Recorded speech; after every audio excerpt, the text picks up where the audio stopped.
Hi, everyone. Deborah Hamilton, Hamilton ADR, North Carolina, and of course, this wonderful MAAP community that we are just so glad everyone chimes in, everyone comes when they can, and also everyone listens later on. It really is amazing how many comments I get. So I'm so grateful that everyone is here this evening.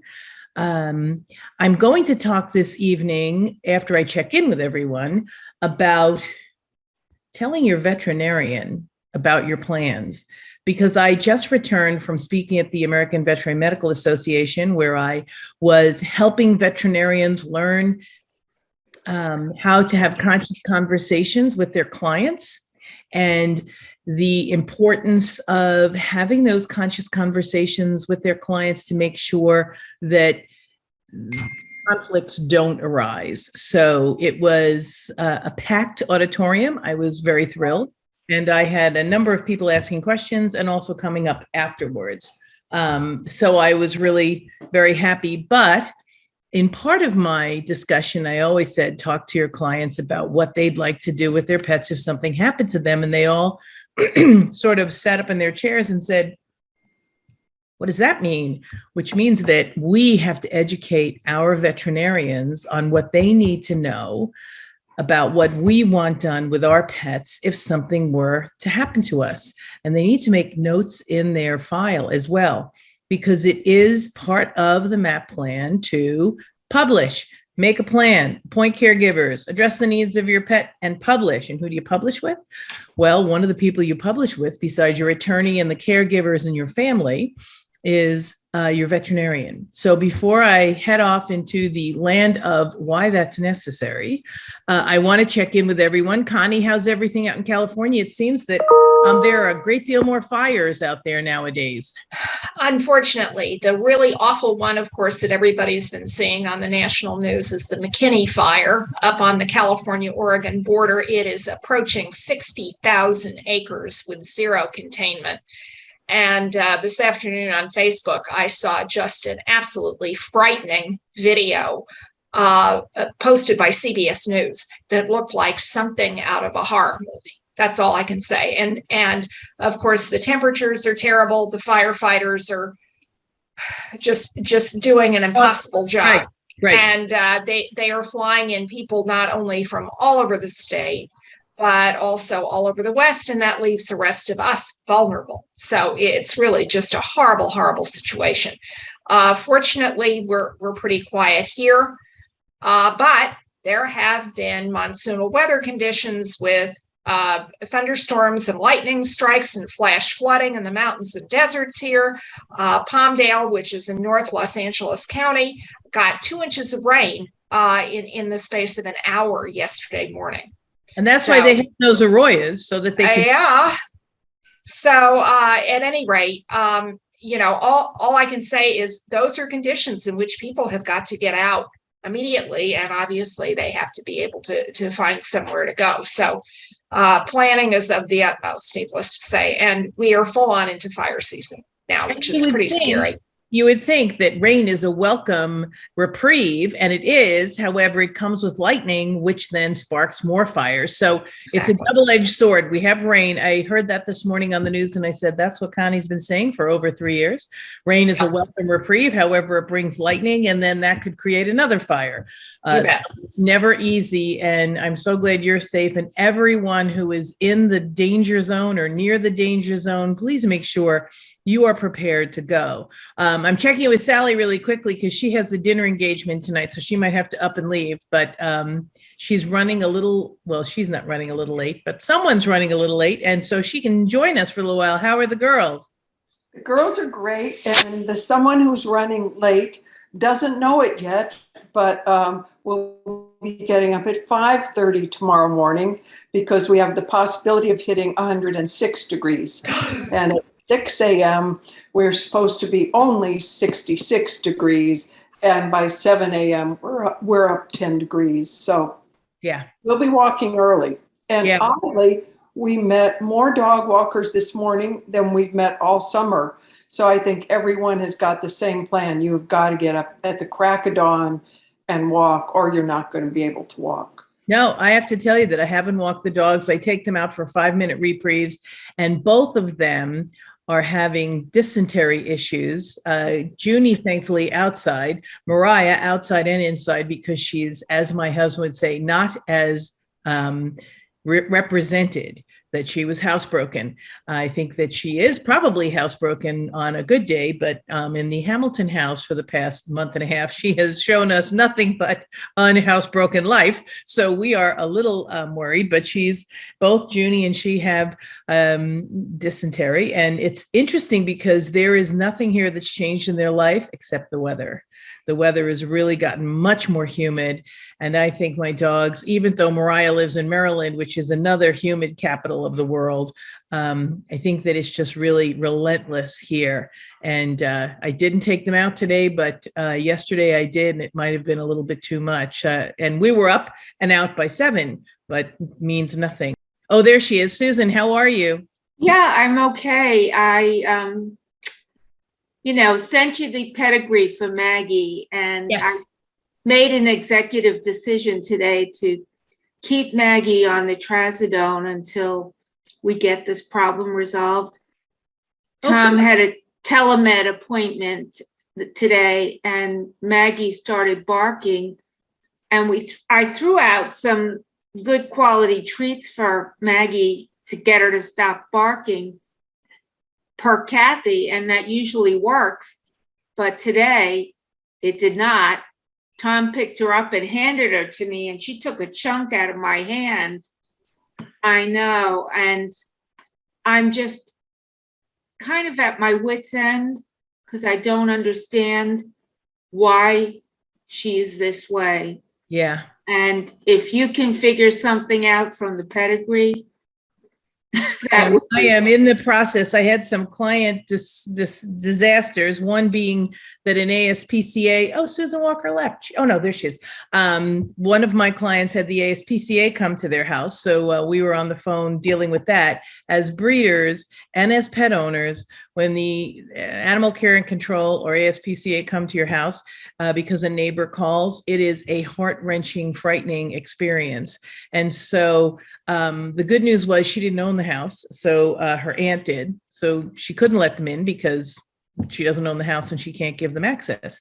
And usually you can buy yourself 24 hours, and she had been away at a dog show. So we have checked the dogs, checked the house. The dogs are great. They've got short nails, clean ears, clean eyes, clean coats. They're Australian Shepherds, and we're hopeful that tomorrow this was all a huge mistake. We have no idea why they're coming, but some neighbor or someone must have called. And this is always a fear of everyone who has more than one dog. And even sometimes if you have one dog and you have a crabby neighbor, they can call. So always make sure your dogs are safely inside in this heat weather, clean, well taken care of, well fed. And if you fall on hard times, the MAAP plan is there to help you maintain the care of your pet and keep them with you. It's really, really important. So it's something that does happen, and we have to be aware of it. So now, Susan Walker, you want to check in? I know you're calling from the West Coast. But the northern West Coast, you used to live, I think, in the San Francisco area, but now, because Susan Walker had one of Daisy and Deirdre's brothers. So she now has some of her own wonderfully bred Irish setters. So Susan, how are you doing? How's the new house? Nope, but it's okay. We know you're here and we're glad you're here.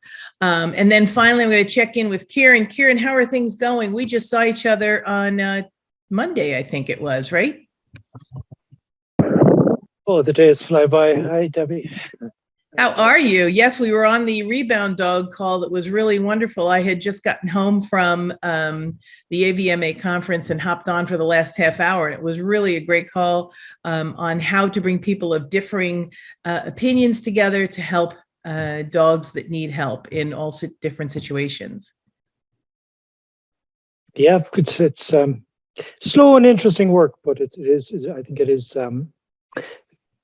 going to change a lot of things quite quickly. So I'd have to say hello to Connie and Sally, and especially Connie, who's been working very hard for me for the last week or two. Sorry, I should say actually several months. So we've a little bit of good news to report. A little bit of good news, which is the. Do you want to tell them about it, Connie? Well, Ciaran has been working on a series of instructional media. Is that the right characterization, Ciaran? That sounds It's sounds better than I'd say it. Yes. it's kind of a still slide version of a webinar, but it is definitely to educate rescue groups and shelters and anybody involved in rehoming dogs, canine temperament, so on and so forth. Is that again a fair characterization? Oh, I learned long ago other people should do my thinking. You got that spot on. At any rate, I'm just extrapolating from your description in the email thread that we had going. But Ciaran asked me to review it, and I know he asked Deb to review it. And I found it to be, really enormously valuable. I suggested reordering some of the learning modules so that they would fall more from an introductory to an increasingly comprehensive and complex series of teaching materials. And the only part that was really a bridge too far was trying to get descriptions of the various purebred breeds. Mm-hmm. For instance, the American Kennel Club has just recognized its 200th breed. And I know that the Kennel Club of the UK has probably more, and FCI, the Fédération Cynologique Internationale, my French is not up to snuff as my Spanish is, but at any rate, that is of course the international canine organization, and they have upwards of 500 recognized purebred breeds around the world. So I suggested to Ciaran that rather than trying to do a breed description of a gazillion breeds, mm-hmm. that he simply drop the links to each of those organizations, and they all have breed descriptions on their website. So that was my only real add, but there were just so many valuable things that you have in that entire package, and I congratulate you, and especially on the award that you received.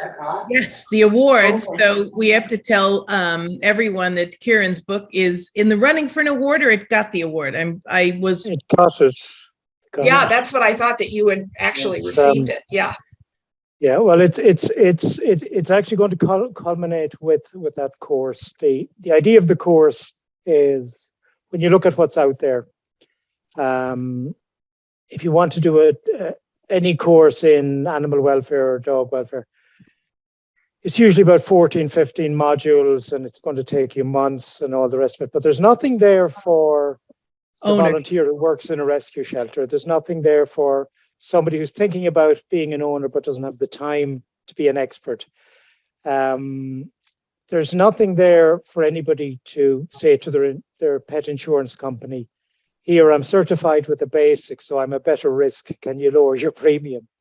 So what I sort of looked at, and I'd say what Connie's been looking at, and everybody connected with this, that's, I won't say half of Rebound Dog, I'll say 99% of the people who are involved in Rebound Dog, and yourself, Debbie. So the idea is very simple. It's just 6 chapters plus the MAAP plan at the back of it.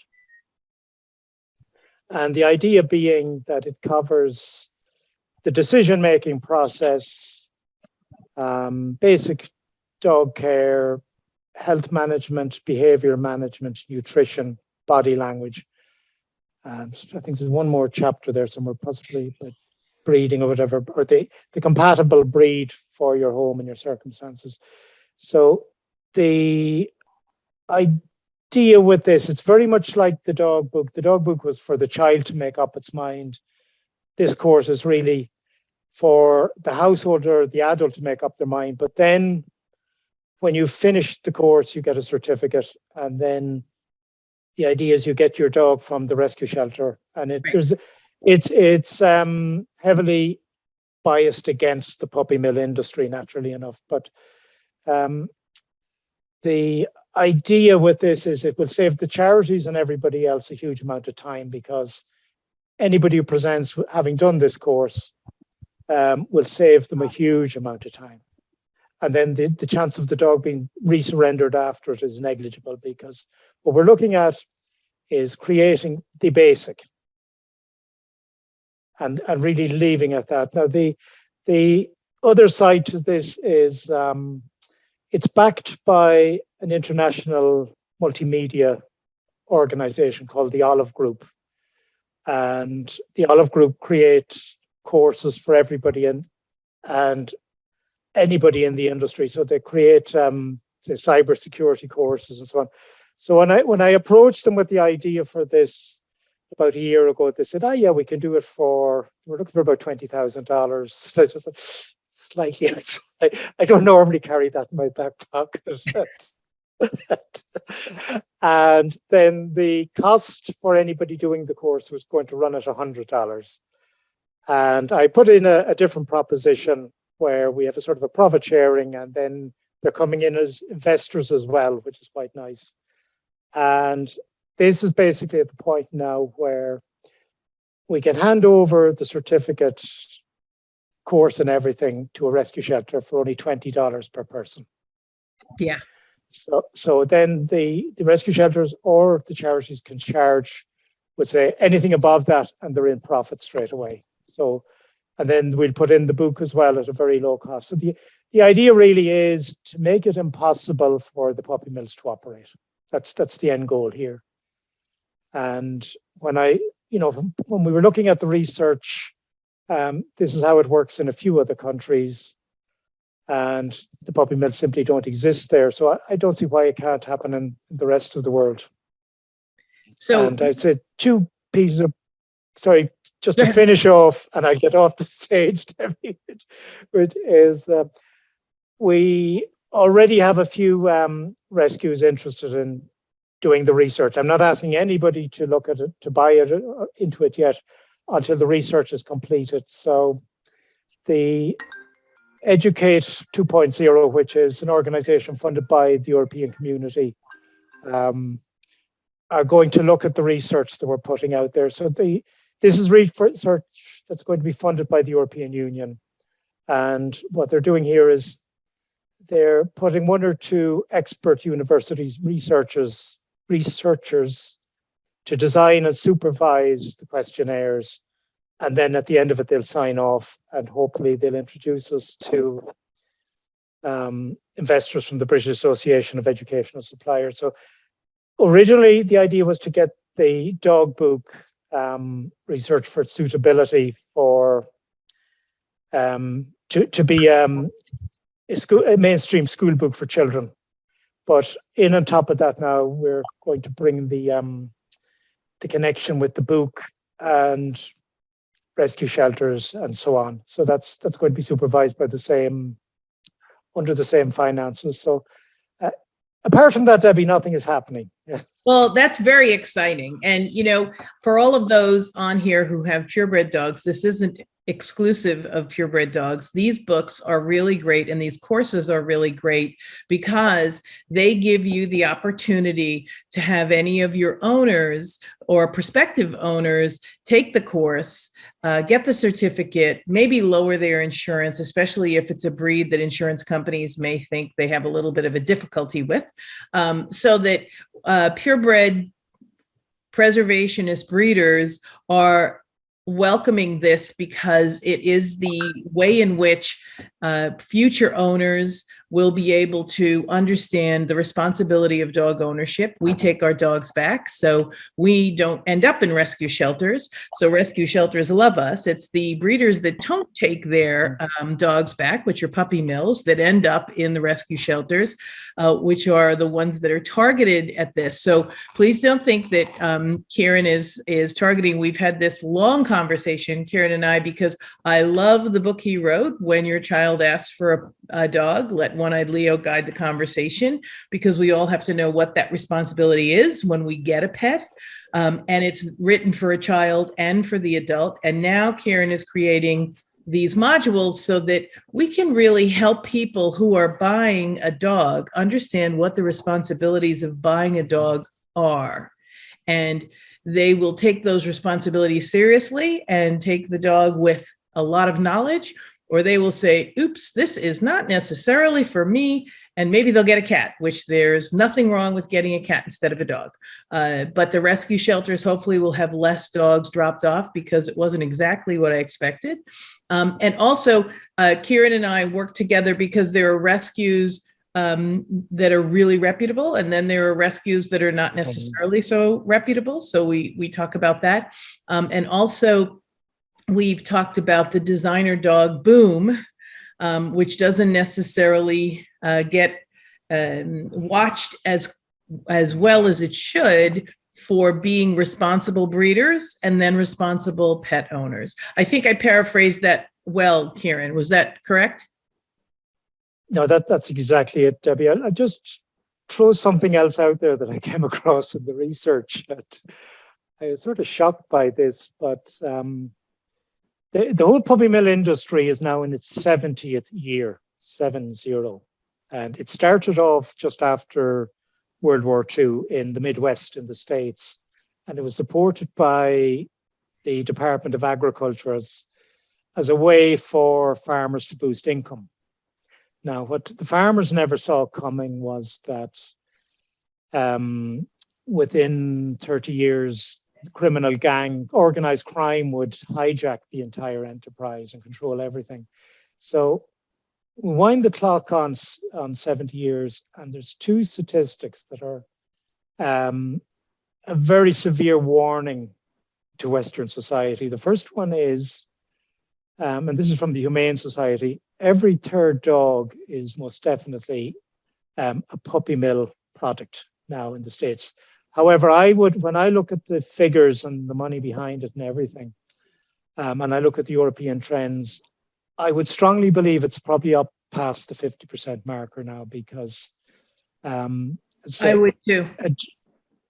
A dog is, you see, when you get a dog from a rescue shelter, because there's a complete lack of traceability, who's to know it wasn't bought from a puppy mill, then surrendered to a rescue shelter. So, and then, you know, when you take the totality of figures across different metrics, I really believe it's minimum 50, probably hitting the 60, or it will in the next few years. The second set of figures is totally surprising, which is in Europe. Most of the puppy mills are in Eastern Europe. In other words, countries that are not in the European Union or not fully in the European Union, and it's very easy to get a dog across the border there. But there was a study produced by the European Parliament all the research was completed just before COVID, and then the report itself was released at the end of 2019. And what it basically came out with was the puppy mill industry, which is all organized crime controlled, is in third place in the most profitable criminal organized activity. So at the top of the list, you have people smuggling, which covers all people crimes. So that's smuggling across borders, prostitution, wage exploitation, slavery, which is very common. Second place, the drugs market, and then the puppy mill world. And that's ahead of things like cybercrime, counterfeit medication, you name it. So what it basically means is, once upon a time, cannabis and marijuana were sort of the soft drugs into the gateway to hard drugs and the gateway into drug smuggling. But abracadabra, you have a situation now where the puppy mill industry is the gateway to organized crime. And what's quite horrific about it is nobody seems to have come up with a way to stop that trend, with the exception of the Swiss and the Dutch and a few others. And the way they've done it is target the intention of getting a dog into the house. Now, what I would say is the educated. educate. Yeah, but I just one thing just to the way I've looked at this over the years, which was back in when was it? I think it was about 2006 or 7. I was working for a community bank in Ireland, and I was sent to a conference on banking experts down in the south of Ireland, and the question of how do you combat the loan sharks and the illegal money lenders. And I remember, it was a very good part of the conference, and somebody said, what you don't realize is the money lenders and the loan sharks are part of the community. They've woven themselves in to the way people live because those people have been excluded from the credit card and normal credit. So tough luck. And what we have with the puppy mills is they've very cleverly woven themselves in with the rest of society and the legitimate businesses. So the only way to really tackle that is to work with the legitimate part of business and the rest of it and try and unweave them. It's going to be difficult, but I'm convinced it's entirely possible. I am too, and that's why I'm so glad you're so diligent. And I hope everyone understands how important this discussion is, because all of us want to be able to have dogs for years and years and years to come. However, we want those dogs from people who are responsible breeders. We want them from rescues that are responsible rescues. And the only way we're going to get that is if we take the time to educate the consumer to understand what it is they need to know before they get their pet, the questions to ask. I often say that people spend more time researching their washing machine than they do bringing a dog into their house that is going to be with them for 10 or 12 years. And like Susan, she's had Catons for years, and she got another Caton, maybe from the same breeder, but the breeding lines might have been different, or it was a 2020 dog. So of course, different breeder. Different breeder, right? Yeah. So you think they're all the same, and they're not.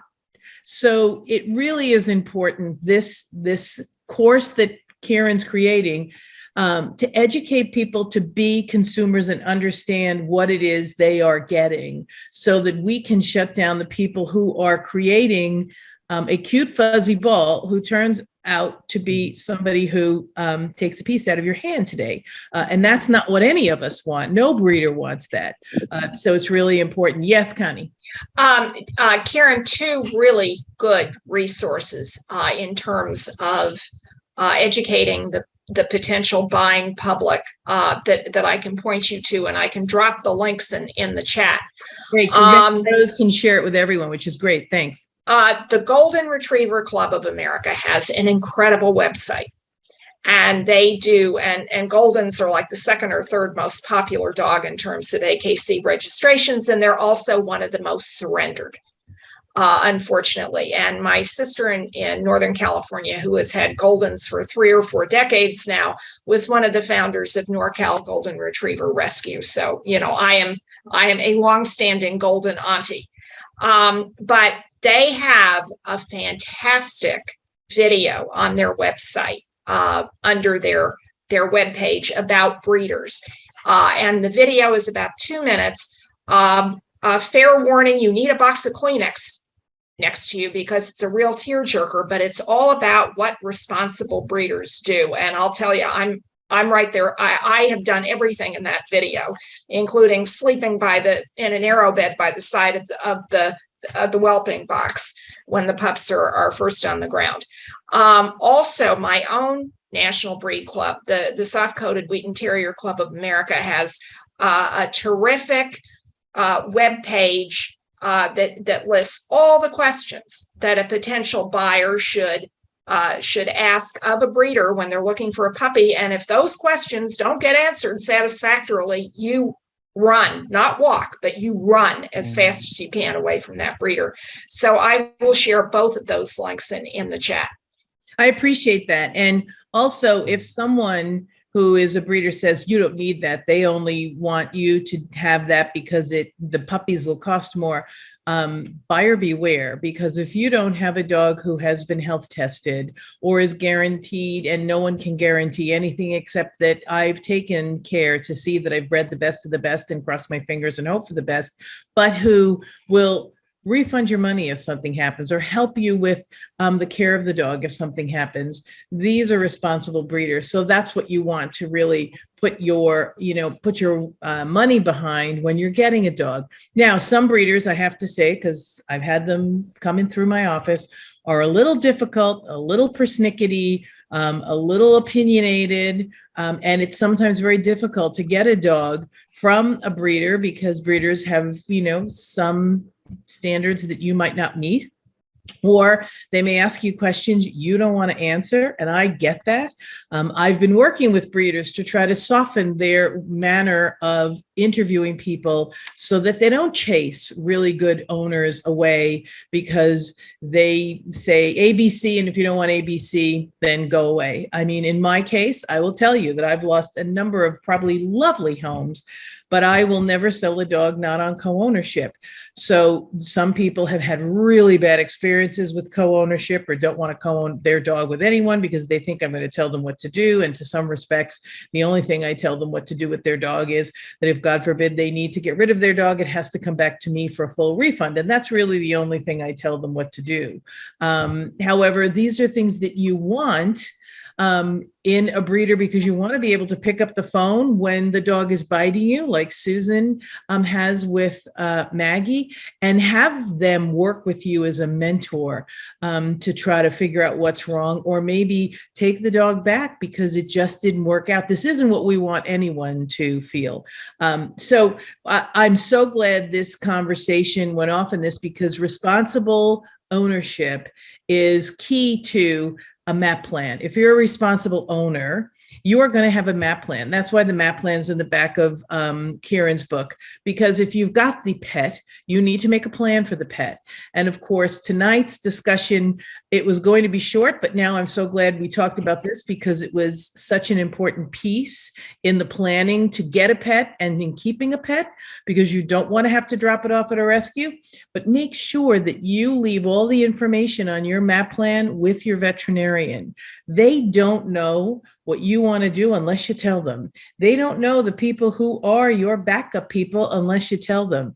And that means name, telephone number. So if I have an accident and Ciaran is my first person, Rose is my second, Sally is my third, my veterinarian will have Ciaran's name and number, Rose's name and number, Sally's name and number, so that when Sally or Ciaran or Rose, it's a long trip for Ciaran, but he would do it anyway because he loves me. If they walk into the vet's office, the vet knows they can care for my dog. And believe me, those vet-patient relationships are state required. So it's not as if he can say, well, I know this dog, but I don't know you, but I can, be with the dog. They are required that they maintain a vet-patient relation. It's called a VPR. And they need to know if there's someone else who could be part of that VPR. It's easy. It only takes a few minutes. And when you're filling out your forms, that is the most important thing. And of course, what am I going to say? Make sure you check it every year, because people move. They're no longer the people that are going to be the ones that the vet's going to get to see the dog. You need to check it every year. I mean, we all fill out our forms with the vets when we bring them in when they're puppies, and never look at it again. So we really need to update it as much as we can and make sure it isn't stale and the people on it are great. So as we always do at the end, let's wrap up and say, what's the takeaway, Sally, from today? It's a pretty big takeaway. What's your takeaway today? I work with a lot of shelters, and I think we're missing a couple of things at our shelter, and I'm going to, bring up these points with them. Yeah. Perfect. How about you, Susan? I'm struggling because I felt that I had dealt with a very reputable breeder when I bought Maggie from Stephanie. She said she had a long list of people waiting for a dog. I didn't have a specific system for checking her out. I don't think I knew enough. So I'm really looking forward to researching some of the links that are in the chat to help educate myself a little better. Perfect. Connie?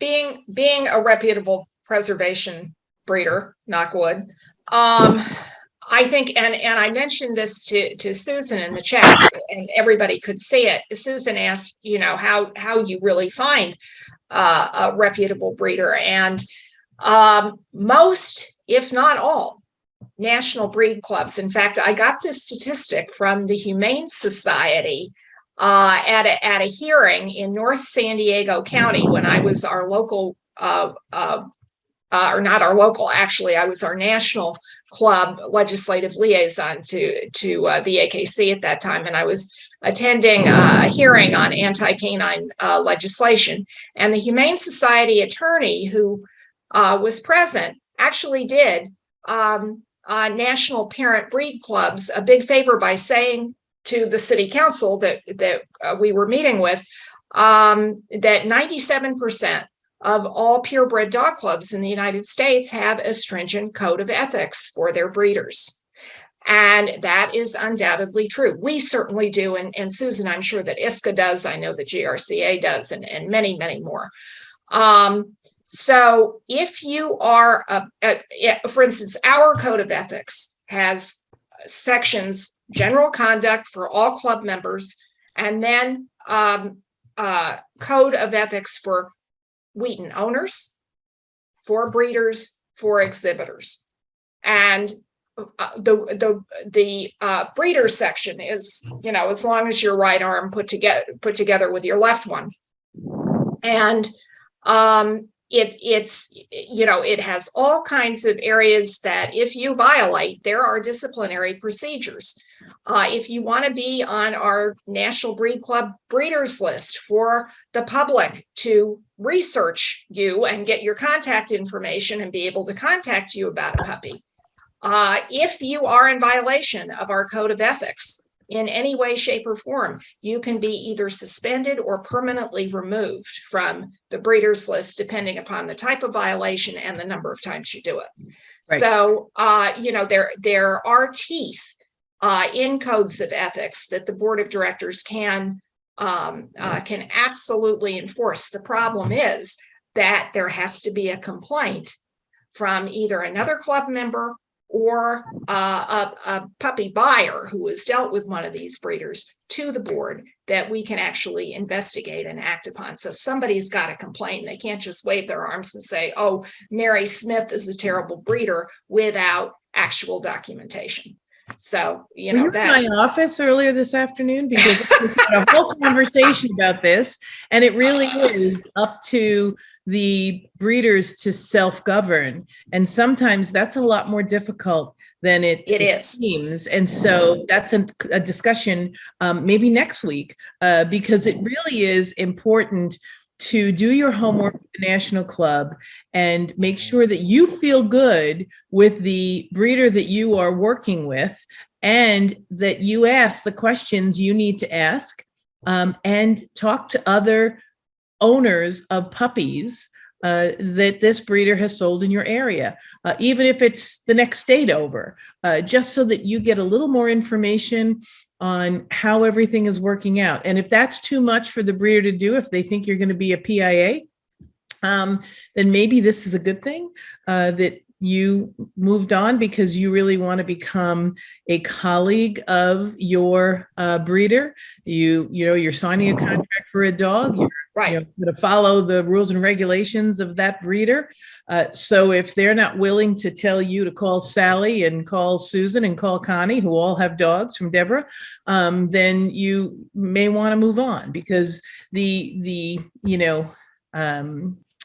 I want to say the rice is in the pudding, but it is the telltale is if you can't speak to someone who has one of my dogs, then that's really not necessarily the best breeder to buy from. Because I know that Connie would probably have a list an arm's length long of people who would tell everyone about how she, is as a breeder and as a mentor. And I know that I have a ton of people. I mean, when Susan Walker gets her stuff up and everything, she could probably say that I was a crazy breeder. However, she survived me, so that was good. And Sally had to go to dinner. I guess Gordon got dressed, so she's gone. But it really is important to talk to the breeders and also ask to talk to some of their owners. This is a life commitment you're making for the next 10 years or more. And so asking these questions up front, and Ciaran's making it easy for you because you're going to take this course, you're going to get a certificate, you're going to know the questions you're supposed to ask and ask them. So what did we learn here today? I'm going to check in with you too, Ciaran. What did we learn here today? We learned, and Susan, if you want to up, if you have Susan Walker, if you have your audio up, please feel free to pipe up and tell us what you think. But it really is important for us to make sure our plan is known and published with our veterinarian. That was the key point that Rose is going to put in the show notes. And also this wonderful discussion about Ciaran's new program with modules that will help you understand what dog ownership is before you get the dog. And if you finish the modules, which hopefully rescue shelters and maybe even breeders will decide to give to their puppy owners, so they might get a reduction in their insurance if their insurance is, increased because they have a dog. This is all great information. So Ciaran, you're going to take us out tonight, unless Susan Walker speaks up. Oh, Okay. Susan, speak. No audio yet. The biggest takeaway today is involving the veterinarian and having my plan in my file. Absolutely. And having it in his file, making sure you have what you want him to do in his file as well as your file. Great, Susan. So Susan took us out, Ciaran. You're saved, unless you want to pipe up again, because I love you to finish things. No, I'll just finally once again thank Connie, who's put a huge amount of work into this. And no, I know I missed it. I missed his email, and God help me. It's probably in the 6,623 emails that I'm going to get to. And someday I might. I just don't know when. I usually at the beginning of the year get rid of them all. And I apologize, Ciaran, but you know that Connie is fabulous. So much better than I in that realm, I am sure. Thank you. I am sure. So until next week, we are here for another 13 minutes over the time. But I have to say that I'm so grateful to have my colleagues here who come every Wednesday night to share this experience. We talk about one thing or another that really points out why you need to make a MAAP plan for your pet. So until next time, it's Deborah Hamilton, ADR, North Carolina, the MAAP community that I love. Everybody kiss your dogs for me. So those Wheatens in California, that Catan in Virginia, that Irish setter in Oregon, I believe. And of course, Ciaran, you have no one, but we kiss you anyway. We all send you kisses, Ciaran. And Rose, we always love you of keeping me honest. So until next week, see you all again later.